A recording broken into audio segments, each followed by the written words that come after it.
life was extremely difficult these past few weeks. During the times that I have traveled to different places, there has been an otherworldly energy that follows me every night. This never used to happen before in my travels, but lately I felt as if I'm reliving someone's nightmare and I am entrapped in various flashbacks.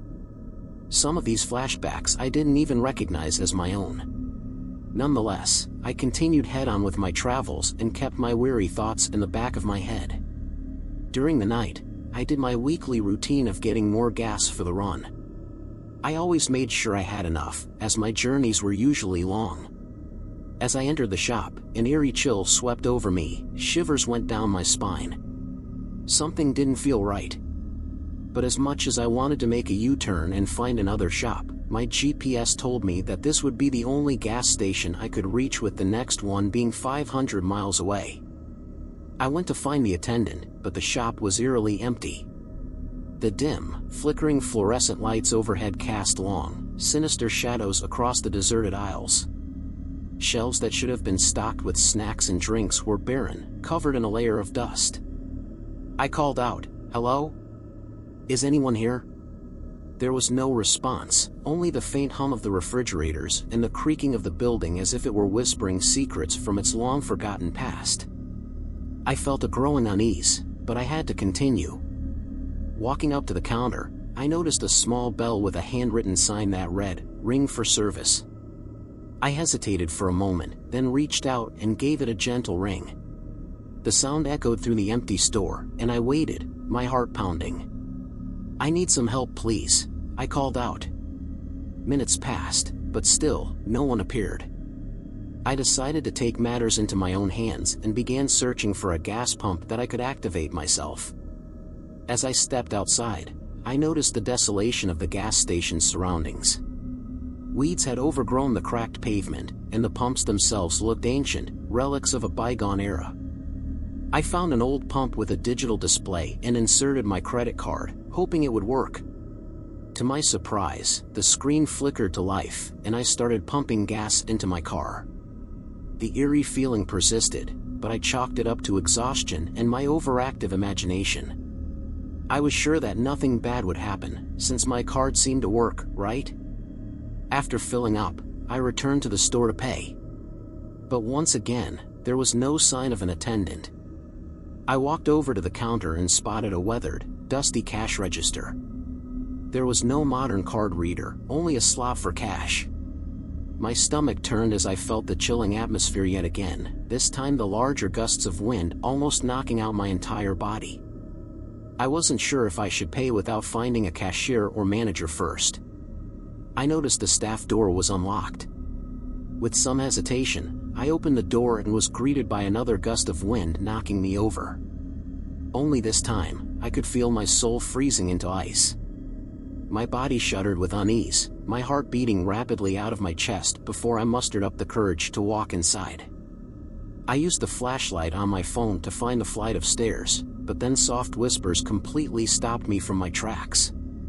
"Don't go down, you don't want to find out," the whispers repeated over and over again. I desperately tried to figure out where these whispers were coming from. If I was hallucinating, I would say they were coming directly from the walls. Sliding on my heels from the sudden shock, I made my first U-turn and decided to leave this place once and for all. This was not my business to deal with, and the last thing I needed in my mind was to drag an evil entity that would continue to haunt me for the rest of my journey. With a growing sense of foreboding, I pulled out a few bills from my wallet and left them on the counter, along with a note that said, "For gas. Sorry I missed you." As I turned to leave, I noticed a stack of old, yellowing newspapers on a nearby shelf. Curiosity got the better of me, and I picked one up. The date in the newspaper was from over a decade ago, and the headline read, "Gas Station Attendant Vanishes Mysteriously."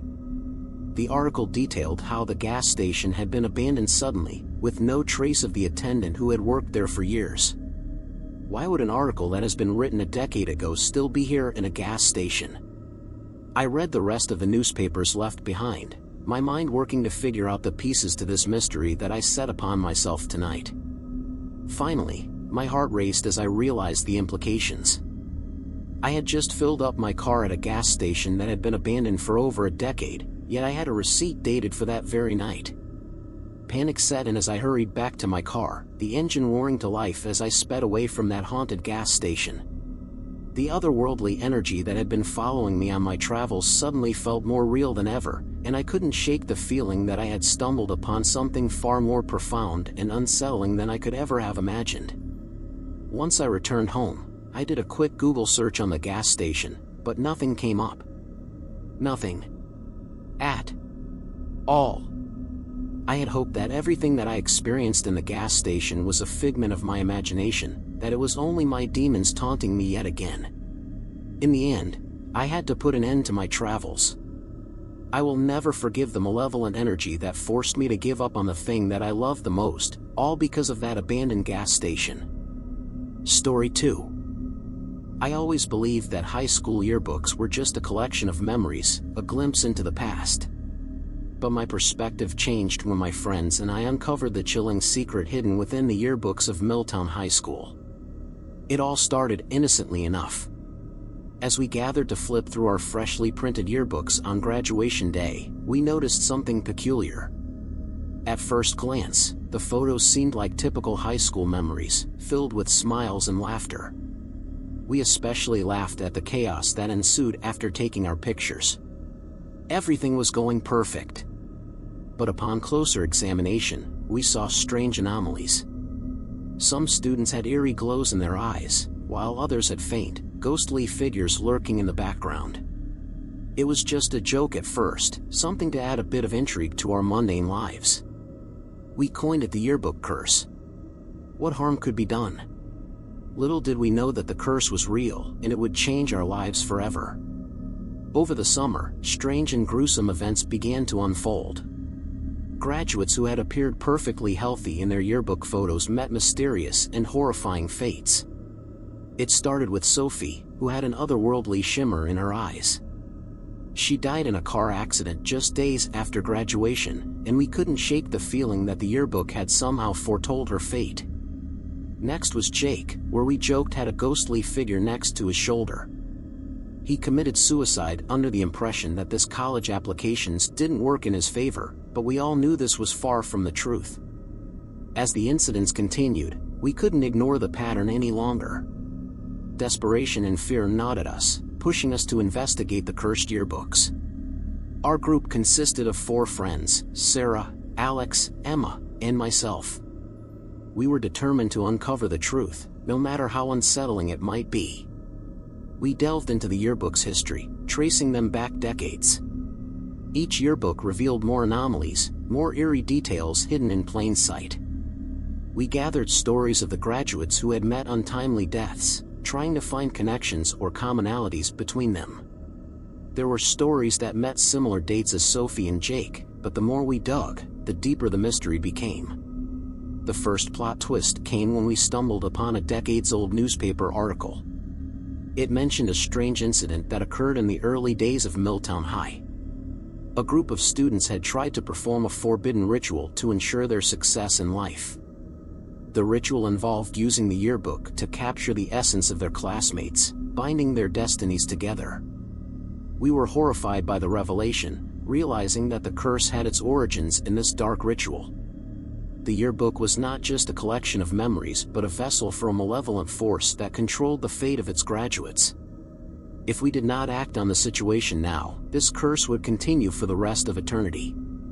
What was meant to be a funny joke made everyone cry at the revelation of this haunted tradition. Determined to break the curse, we sought guidance from the town's oldest residents.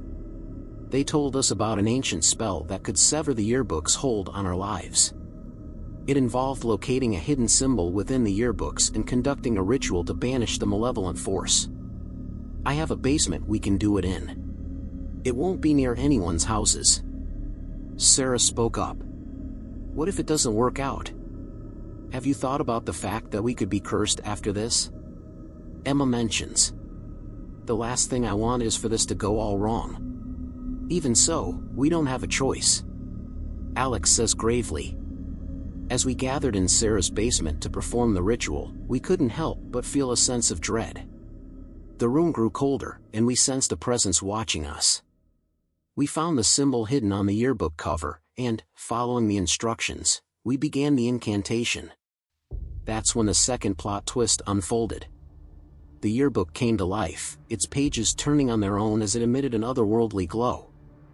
We realized that the evil entity wasn't willing to let go of its hold on us so easily. As we chanted the incantation, we felt the room closing in, and our voices grew weaker. Just when it seemed hopeless, Emma, overcome with desperation, made a shocking revelation. She confessed that she had tampered with the yearbooks, altering them to include the anomalies and supernatural elements. She had believed it was just a harmless prank, never expecting it would lead to this nightmare. As she confessed, the yearbook's grip on us began to loosen. The symbols glowed brighter, and we chanted with renewed strength. In a blinding flash, the malevolent force was expelled from the yearbook, dissipating into the darkness. We had broken the curse, but not without paying a heavy price.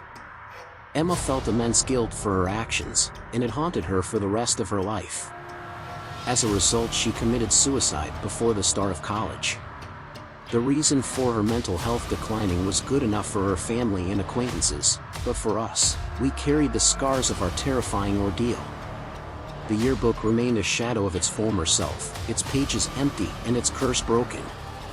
We had survived the horrors hidden within its pages, and I could not have been more thankful for it. Story 3. I never thought that a football game at Crestwood High School would turn into a nightmarish ordeal. It all started during the homecoming game, a night that should have been filled with cheers and celebration.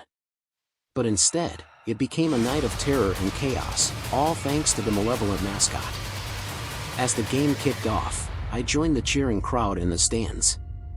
Our mascot, a towering eagle in a blue and gold costume, was a symbol of our school spirit. He kept the crowd hyped up as our team was winning. Little did we know that it would soon become a harbinger of horror. The first sign that something was amiss came when the mascot began to move erratically. It stumbled around the field, crashing into players and cheerleaders. At first, we thought it was a prank or a malfunctioning costume. There were too many guys who pranked a lot of seniors and players on the team, but then it attacked. The mascot's movements became violent, and it started assaulting cheerleaders, students, and even teachers. Its once jovial dance hyping everyone turned into a frenzy of aggression. Panic swept through the crowd as we fled in all directions, trying to escape the wrath of our own beloved mascot. Amid the chaos, I caught a glimpse of the mascot's eyes, or what should have been its eyes. They were empty voids of darkness, devoid of any humanity. It was as though something sinister had possessed the costume. I couldn't pinpoint it at first since I had to run away from the malicious spirit that hovered over the mascot we once loved. The first plot twist came when we discovered that the mascot was controlled by a remote. It wasn't just a random act of aggression, someone was orchestrating this madness from the shadows. As we scoured the field in search of the remote, we found a discarded piece of paper nearby. It was a list of names of students and teachers who had been attacked. The one that stood out the most was the name of the team captain, Jeremy. Sure, he wasn't the nicest guy, but he never bullied anyone or had enemies of the sort. The list seemed eerily deliberate, as though someone had planned this chaos. Determined to uncover the truth, a group of us decided to delve into the dark history of our school's mascot. We discovered that the costume had been around for decades, passed down from generation to generation, and it always involved the team captain. It had always been a source of pride and joy, but it seemed that the mascot had a sinister secret hidden in its feathers. As we researched further, we stumbled upon a tragic event from the school's past. It was a horrifying accident that occurred during a homecoming game many years ago. The mascot had malfunctioned, causing a catastrophic collapse that led to multiple injuries and deaths. The tragedy had been covered up by the school, and the mascot was retired in shame. If it retired, how could it have possibly been allowed to return? One of us spoke up, baffled by the outrageous discovery. The second plot twist hit us like a sledgehammer. We realized that the haunting force inhabiting the mascot was the vengeful spirit of one of the victims of that long-forgotten accident, specifically Team Captain Andrew, who was murdered by one of his teammates with the help of their mascot. The spirit had been bound to the costume, seeking revenge on the school that had swept the tragedy under the rug. With this revelation, we knew that we had to put an end to the haunting. Armed with knowledge from our research, we sought out a local paranormal expert who could help us appease the vengeful spirit. The plan was to hold a solemn ceremony during the next homecoming game to release the spirit from its torment and break the curse.